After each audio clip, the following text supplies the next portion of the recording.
Not be involved. Nze Omulalu yansambako. Ngoma nno kyansambya.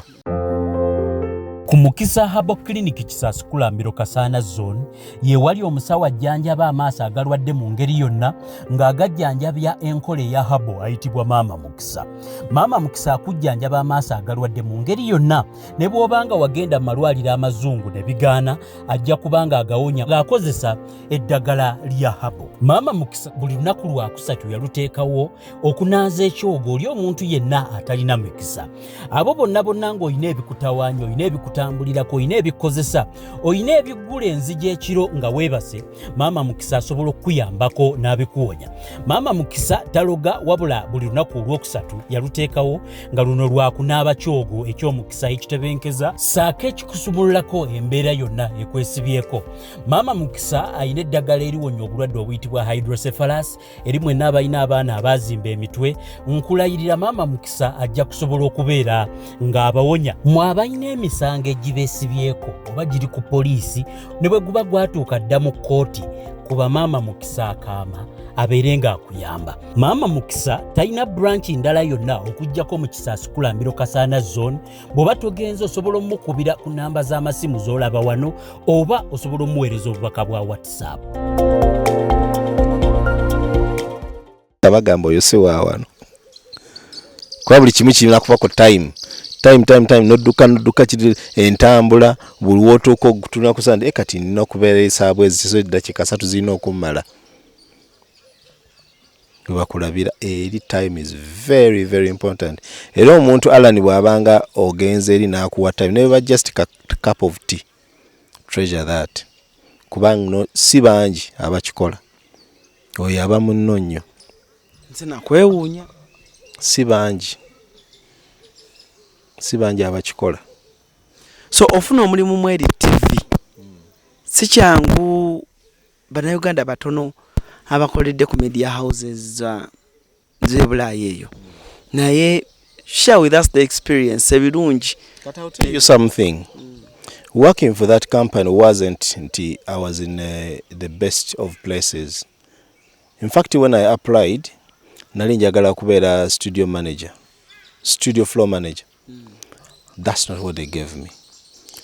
Banzikiriza nenzija naye bangamba it's a process osooka kukola bino biki ne nomala nofuna. I was offloading equipment off the truck and nemala nenyingirako. The closest I was on the studio was kuyamba abana abagira nga bagenda okukola program nali ku family fortune program bagitanga nga fe to setting up cameras no teka mugundi kubanga bo bali studio zaabwe all these audios ziri mu bisenge kati ngogenda nogera no ba miking up abamu nga balina bugundi lapels you know nenga all sit down balina actual main cable nga ka lapel kali ku main cable nengo na connecting ku bisenge kati fe twakolanga ebyo niye ningamba konti banange I really need to do what I was supposed to do. Kuyingira mugundi eri awa visual consoles bichi kuba bye nasomerera. I never sat there. Institutional. Why? Institutional racism. As simple as. Ate media ze media anti omuntu ta retiring. Your experience yekuma mu kifo. I believe you must have seen Gundi programs our life. Omwami David Attenborough. By now, he should be retired. Achakola. No one can beat him. Experience nene nnyo. Kati kyekimu nabali back of house. Ndaba commentator no ku mipiira. Aba mukadde. Osanga ekisajja nga tekikyasona kusitula kamera naye nga kijja kigira kiti. Nekigamba, can you put that up onto the tripod? Oba pedestal. No giteekako. Nekigamba, check all the color grades, check all this, check that. Wabikola. And he's still well paid, way more than you.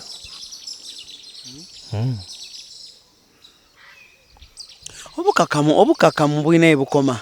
Oba is the main key.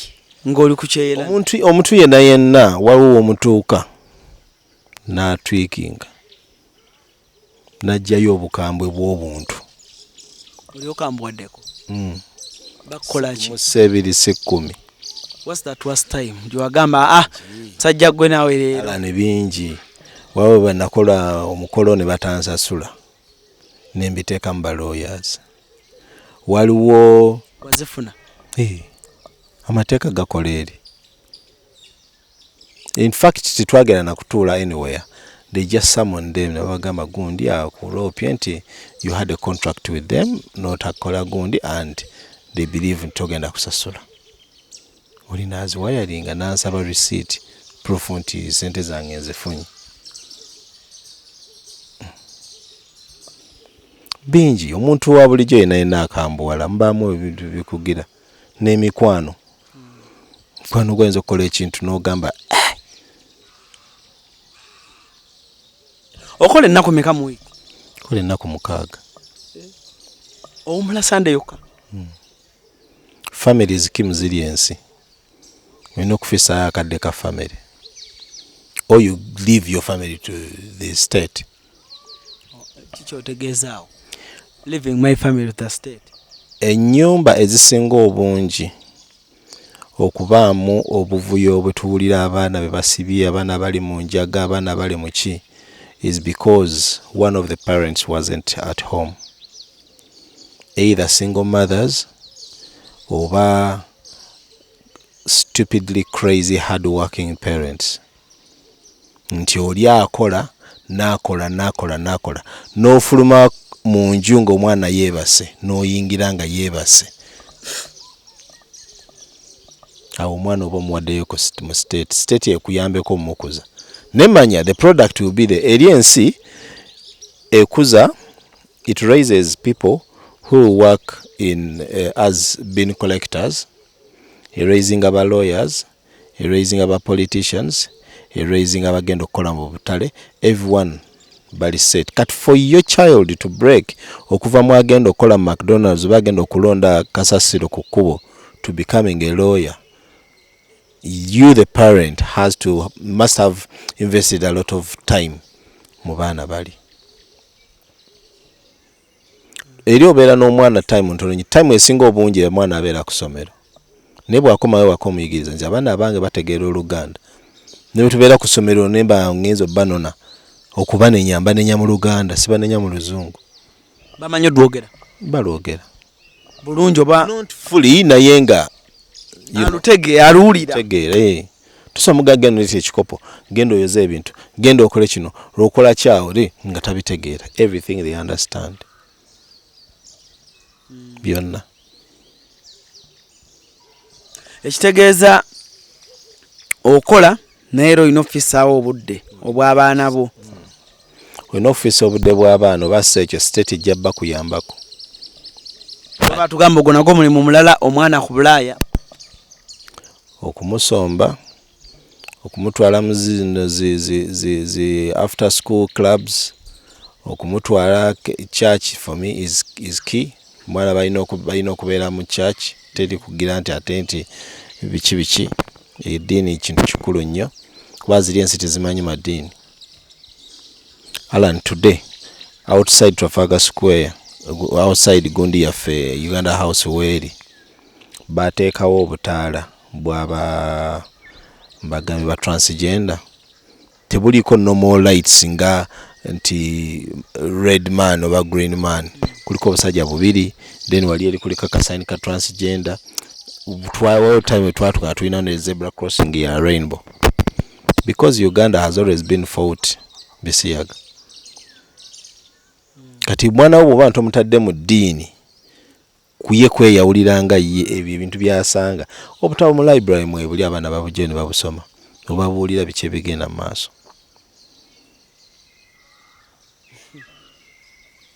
Mukitegeera. So kati oli bw'abanga tannajja mulimu ebintu ng'abantu tebabimanya n'atuuka eri n'agamba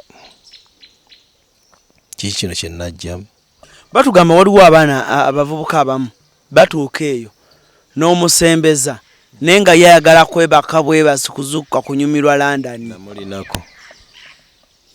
namulinako ng'akola atya yajjanga ng'abeera waffe nga we didn't have a bed.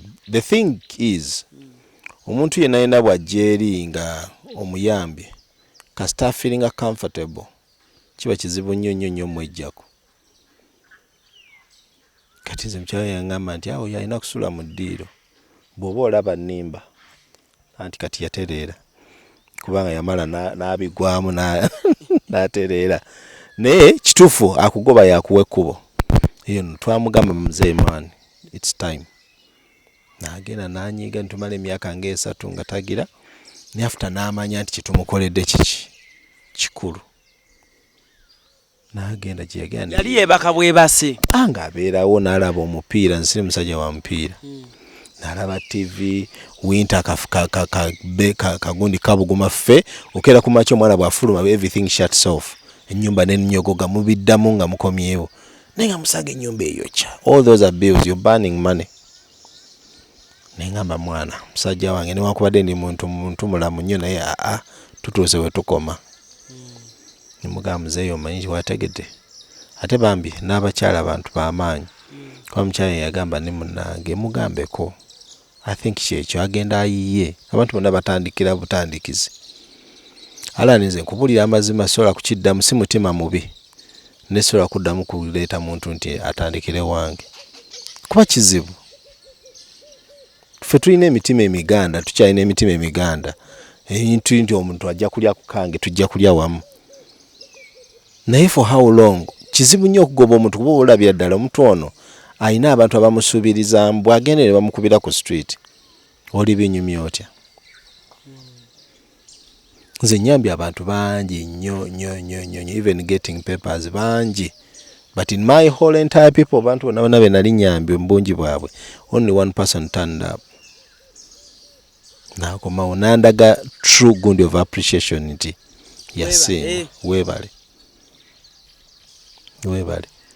naye oyo muganda wange yali anfunidde wanene ettaka nga ngamba wange nti bano bali eno balina ettaka bagira $35 naye bagala tulikwateko nemuga siina ssente kati nenkubira omu ku bantu abo yaŋŋamba aze ssente zenina zange za kukola birimu makulu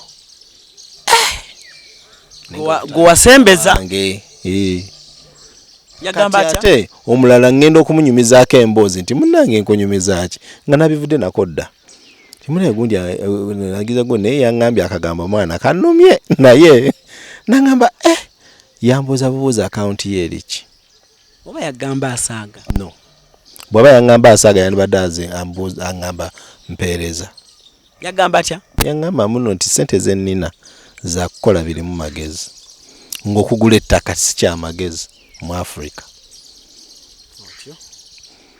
Omwana oyo in fact yali mwana muwala gwe nanyumizaako ne mugamba nkunyumizaaki nti kino kibaddewo naye kadiru kampiseeko naŋŋamba mpeereza akawunti ne mugamba nti ku Tuesday ngenda kuba nfuna ssente nja kuddiza ssente z'okkolye abula mwami Ssebbunga mpita mwami Ssebbunga nengira ssente nenziweereza wano ettaka nendisecuringa ku Tuesday nakwata ssente zaali pound 1,200 ezo yali ampadde nateekayo pound 10 mu ebyo nga mwongereddemu.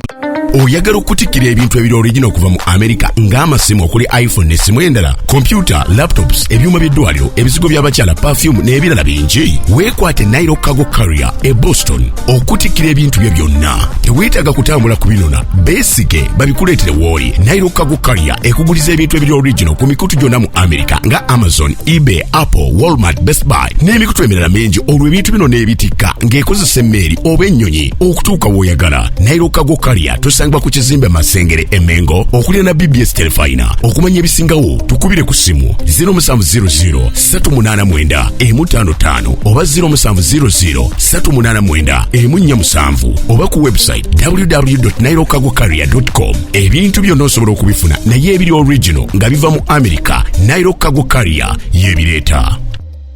Thank you. Omwana we yaŋŋamba nti ntonzibako mikisa gyange.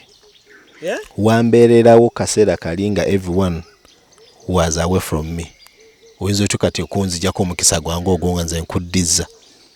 Era bwe yaziwendeza n'azizza. Gyali abeera Swazi. From then, she's my sister, she's my friend, she's my... You can't tell.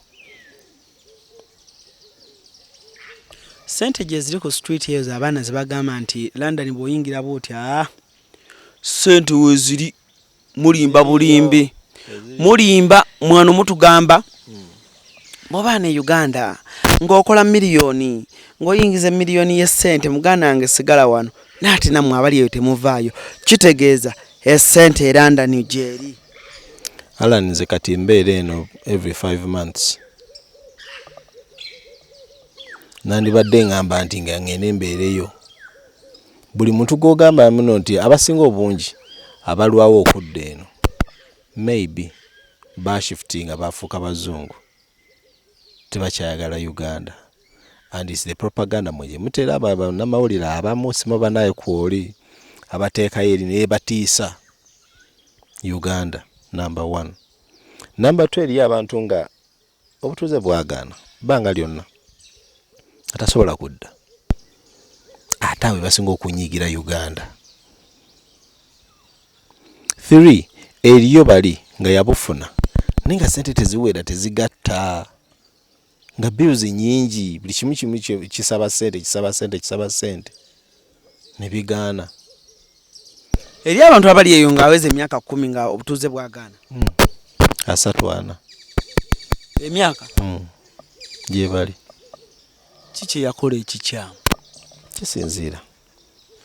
Abamu baba talina ne kye yakola nga keesi ye yatuuka mu mikono mikyamu baloya baali bafere ne bagyonoona nga wonna waaviire nti abange enkomi ngendako waayo bupya misinde kudda wano naye oddawa gy'otalina wadde kasipuuni k'ettaka nga ne famire yo tewagiyambako wadde n'omulina ogumu baakwerabira baakufiisa wafa. Obwato bw'alwala sisitimu eri nnungi nti buli muntu alwala bakujjanjabira ku bwereere anti olina mpapula era bakujjanjaba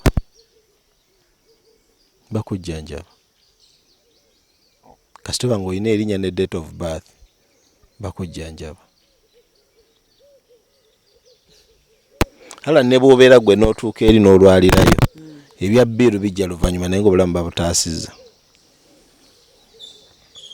I believe Jojo yakyogerako. Kakati nange sente zo gye ziri. If you're really hard working you have a dream to be a someone, sente gye ziri. Naye bw'ojja ng'olimu amasappe mangi ojja zikola bwe zikuyitamu. Bw'oba ng'ojja ng'olina amasappe mangi omanyi waneeno abaana baagala nnyo okucakala. Bw'ojja ng'olimu okucakala okw'amaanyi biki bakyala baami ezigenze tojja zirabako.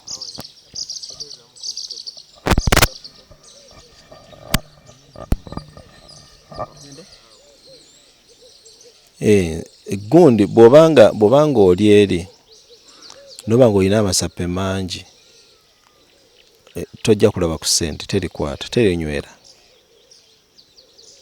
Naye gwe beera ng'olina gundi olina dream nti I want to be a someone, I want to change the situation in my life, in my family, awo ojja kuwangula. Naye kasita onaagira n'obeera ng'osigaddemu kano kikubiddewa kivugidde. Nze Alan bukyanga mbeera UK sigenda nko mu ndongo naye nga zonna amanyi gye ziri sikubanko club nga n'ebivulu ebibeerayo nyingirayo nga ngenze kukola. Pia wanu tomanyi gyeri? Manyi gyeri naye sigiyingiranga nti ngenze kuba ndongo. Abaliyo banjulira era most of those producers ba promoters bammanyi. Nyitiri yayagamye nti yasanze Tom yazze azze kuba ndongo, not because I can't afford but time. Obwo budde mbwebakamu neneesetinga for the next day.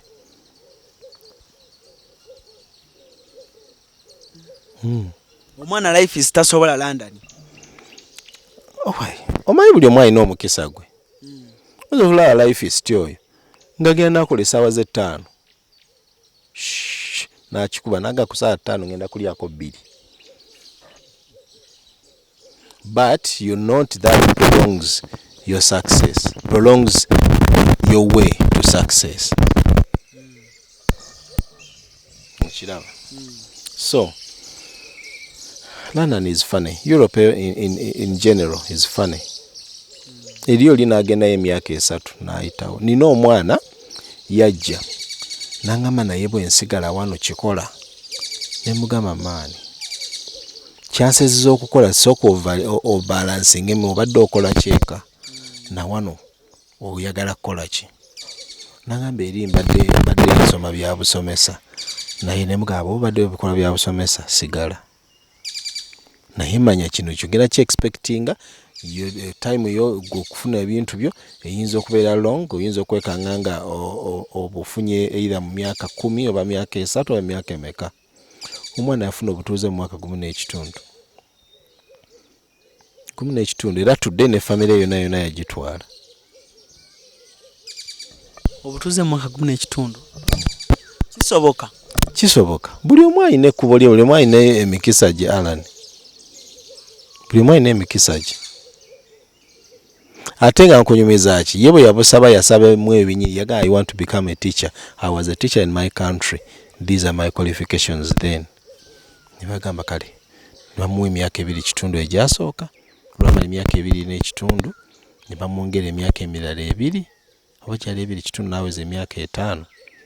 After 5 years legally in the UK, you're entitled to get full indefinite status. But also obuli full on. Go wafuna after 7 years. Kati Alan, the reason lwaki nafuna 7 years kwotuukira wakulu ne bwotuukiddemu wakulu nnyo. Abantu bano banatuukiramu tebaali bibi at all. But tebaali tebamanyi nnyo the way to getting citizenship. Awe na delayingiraawo.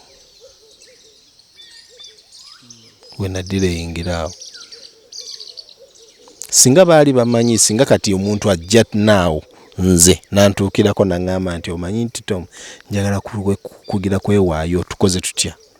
Nkugamba nti gwe oyagala kwewaayo ngani. Nga musiyazi, nga bya politics, ngeri ki? Omanyi ebintu byonna ebyo kwebiri ku online. Omuzungu kyakusesezaako. Guideline you want to seek asylum, you should meet these qualifications. But now byakyuse weewaayo ne bakuleeta Rwanda. Bakukuumira Rwanda. Bw'obufuna then ne baleka bakuzaayo ate. Tokyabeera UK nti nga bw'olinda. Byatandise si kiki kye nagambye nti buli government ezze ekyusa ebintu ekyusa ebintu up to now where we are now. Bintu bizze bikyuka. Oyina okwebeereramu. N'okumanya ssaawa mmeka olina kubeera kitotaanula ntalo bula ali abalwana vaawo. Don't be involved. Nze omulalu yansambako. Ngoma eno kyansambya angamba yita wano naye nze nga njagala genda eri. Nti you know this way. Go that way. Nansamba. Sindafuna mpapula nali ngenda na walooya. Eyo bayitayo Dagenham. Kinali ngenda. Naye my friend. Nasala busazi nengenda n'enviira omulalu. Nasemu ku tteeko. Oyagala mpapula. Obutuuze obwe Uganda wabufiirwa? Iya, obufiirwa. Era nkubiriza bannayuganda bonna ng'aliyo ng'alina ebintu by'alina wano. You have to apply for dual citizenship. I did. Kuba buli kintu kyonna ky'oyina mu Uganda ng'oyina British citizenship okiyina mu bulimba. The government has a right to take it by law. Bubanga omanyi amateeka ge Bungereza oba anywhere gy'oli musi gy'olimu. By law. By they have a right to take it. Kuba kasita ofiirwa obutuuze bw'ensi eyo kiriza tokyali mutuuze. Oba ofuuse investor olina okujja n'osabago njagala ku investinga mu ki mu nsi yammwe. Tekyaliyo okwogera Oluganda kitegeeza nti oli Munnayuganda.